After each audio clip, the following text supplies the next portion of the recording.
नमस्कार, आप बिहार जंक्शन देख रहे हैं और मैं हूं दिव्या। देखिए, नीतीश सरकार ने जो आदेश शिक्षकों को लेकर जारी किया है, आवेदन पत्र जारी किया है कि शिक्षकों को अब शराब तस्करी को भी रोकना है पढ़ाने के अलावे। तो उस पर शिक्षकों का क्या कहना है, आइए हम इनसे बात करते हैं और जानते हैं कि इनका क्या खुद का राय है कि क्या जो मुख्यमंत्री नीतीश कुमार जी ने जो भी फैसला लिया है, जो भी आवेदन पत्र जारी किया है, वो उस आवेदन पत्र से शिक्षक किस हद तक एग्री है, इस पर जानते हैं कि शिक्षकों का क्या कुछ कहना है। बताइए सर।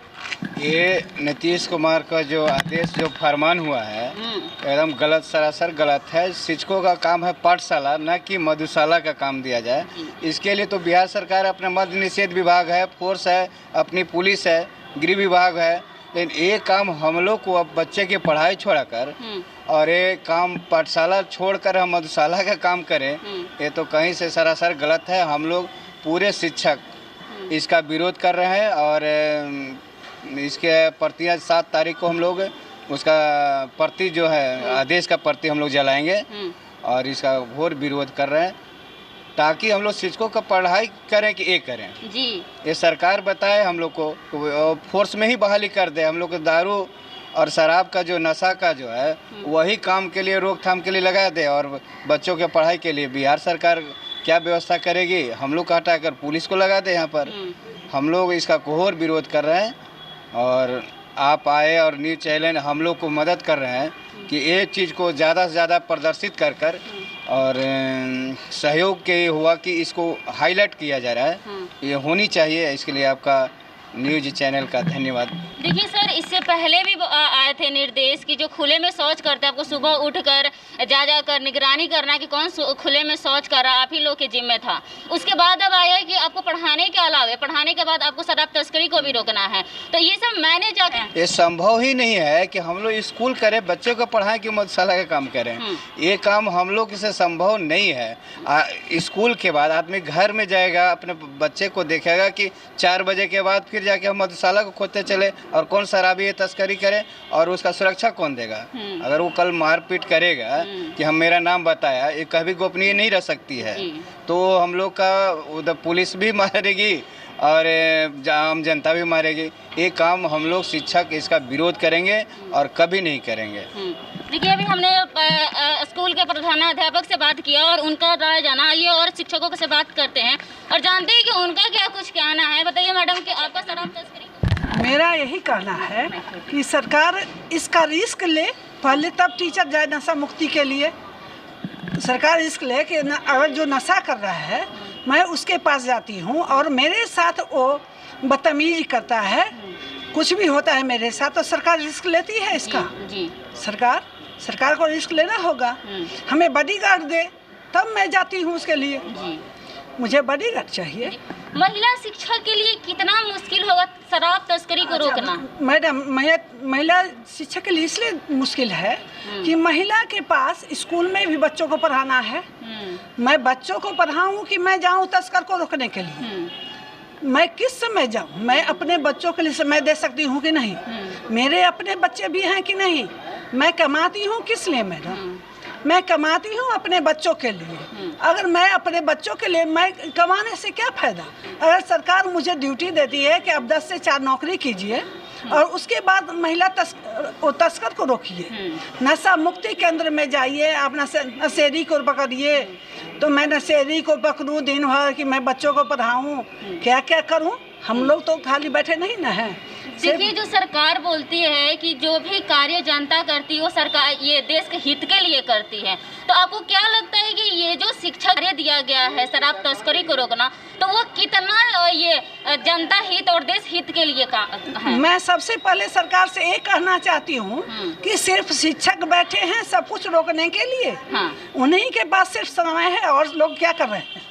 सरकार क्या कर रही है अपनी तरफ से? उनकी पुलिस क्या कर रही है? तो पुलिस को बाहर हटा दे, सरकार पुलिस को हटा दे यहाँ से। पुलिस नहीं रहे तो जाए टीचर, क्योंकि पुलिस इतनी बहाल क्यों होती है? पुलिस को बहाल करना ही बेकार है। नहीं, जो कर्तव्य काम पुलिस नहीं कर पाई, मैं टीचर जाके करूँ? मैं शिक्षा दूँ बच्चों को कि मैं क्या करूँ कि मैं जाकर रोकूँ? ये सोचना चाहिए सरकार को। देखिए, आइए और शिक्षकों से बातचीत करते हैं और जानते हैं कि उनका जो है दिनचर्या क्या है जब स्कूल खुले रहते हैं। तो मैडम बताइए कि एक शिक्षक का दिनचर्या क्या होता है? मैडम, कोई भी शिक्षक हो या वो किसी भी पेशे में हो, उसकी दिनचर्या तो उसके घर से शुरू हो जाती है। घर का अपना जो काम होता है, जो भी मतलब जो इनिशियल काम होता है वो करके हम लोग स्कूल आते हैं, स्कूल में क्लासेस लेते हैं, बच्चों को पढ़ाते हैं, उनके लिए हम लोग होमवर्क तैयार करते हैं, लेसन प्लान बनाते हैं और एक जो हमारा निश्चित टाइम पीरियड होता है सर्विस का, उसके बाद अपने घर जाते हैं और घर जाने के बाद फिर हमारे घर के भी सारे काम कितने होते बजे हैं। स्कूल आती हैं आप? अभी तो हम लोग 9 बजे स्कूल आ रहे हैं। कितने बजे जाती हैं? अभी हम लोग 4 बजे घर जा रहे 4 हैं। बजे जाती हैं। हाँ, अभी इसके बाद पढ़ाने के बाद आपको होमवर्क का काम भी करना पड़ता है? बहुत सारे काम हो जाते हैं। अभी तो ऑनलाइन क्लासेस चल रही हैं, तो बहुत सारा काम पेंडिंग, बच्चे होमवर्क भेजते रहते हैं। तो हम लोग दिन भर, अभी तो सोच लीजिए कि मैडम 24 घंटे भी हम लोग बिजी हैं, क्योंकि हमारे यहाँ जो बच्चे आते हैं, कोई ज़रूरी नहीं है कि जो हमने उसको टाइम दे दिया उस टाइम के पास उनके पास मोबाइल हो या लैपटॉप का तो सवाल ही नहीं उठता है। उनके पेरेंट्स रात में ही आते हैं और रात में ही उनके पास मोबाइल होता है, तो हम लोग को रात में भी उनको हैंडल करना पड़ता है, उनकी बातों को सुननी पड़ती है। तो अभी तो हमारा बहुत ही हैक्टिक शेड्यूल चल रहा है। और जहाँ तक ये गवर्नमेंट का जो ये ऑर्डर आया है शराबबंदी को लेके या तस्करी को लेके, तो जहाँ तक मेरा मानना है मैम कि एज ए टीचर हम शिक्षक हैं, हम किसी को जागरूक कर सकते हैं, हम ये बता सकते हैं कि क्या सही है क्या गलत है, लेकिन किसी को लेके ला के बंद करना या तस्करी को पकड़वाना, मुझे नहीं लगता मैम कि ये काम शिक्षक को दिया जाना चाहिए या शिक्षक के लिए ये संभव है। हाँ, हम इसमें कोऑपरेट कर सकते हैं, गवर्नमेंट के साथ हैं। अगर उनकी मंशा सही है, वो हमारे समाज के लिए, हमारे देश के लिए अच्छी बात सोच रहे हैं, तो शिक्षक होने के नाते हमारा फर्ज बनता है कि उनको हम सहयोग करें।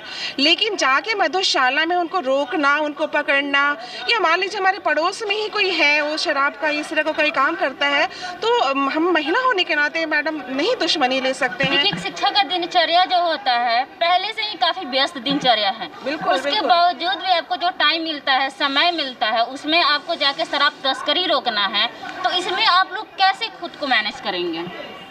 मुझे नहीं लग रहा है मैम कि हम इसको मतलब यहाँ पर जाके कुछ सरकार की मदद हम कर सकते हैं, क्योंकि हमें मतलब जो हमारा जो मुख्य काम है, हमारा जो मतलब मेन हमारी जो ड्यूटी है, पहले हम तो उसको टाइम देंगे, उसको ही कर पाएंगे। उसके बाद हमारे पास समय नहीं बचेगा कि स्कूल आवर के बाद जो हमारा जो ड्यूटी आ रहा है उसके बाद हम लोग नहीं कुछ कर सकते हैं। कहना है, बताइए मैडम, जो शराब तस्करी को लेकर नीतीश कुमार जी ने जो भी आवेदन जारी किया है उस पर आपका क्या कहना है? देखिए, ऐसे तो सरकार के हर फैसले का हम लोग स्वागत करते हैं और यथासंभव कोशिश करते हैं कि जो भी उनका फैसला हो उसको हम लोग हकीकत में उतारें। शिक्षक का समुदाय में ऐसा छवि है जिस छवि से नशा मुक्ति अभियान में हम लोग कोऑपरेट कर सकते हैं। लेकिन अगर हम लोगों से ये कहा जाए कि आपके इर्द गिर्द में, आपके कैंपस के अंदर कोई पी रहा है, किसी तरह का नशा कर रहा है, उसको आप कॉल कीजिए, तो ये प्रशासन की काम होती है, पूर्णतः प्रशासन की काम होती है। क्या हमारे सरकार अगर विफल के लिए किसी और विभाग को ये जिम्मेदारी देनी चाहिए, क्योंकि हम लोग ऑलरेडी अपने प्रशासन में, अपने एडमिनिस्ट्रेशन से तबाह रहते हैं।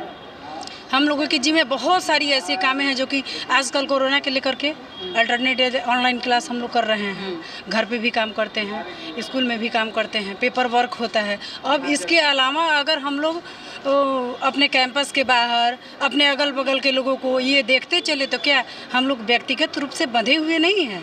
अगर कोई भी महिला या पुरुष किसी भी विभाग का कर्मचारी है तो अपने व्यक्तिगत आवश्यकताओं की पूर्ति के लिए ही सरकारी नौकरी करता है, और उस नौकरी के जो निर्धारित समय है उसके बावजूद भी इसमें समय दे और आ बैल मुझे मार मन बनेगा उसको।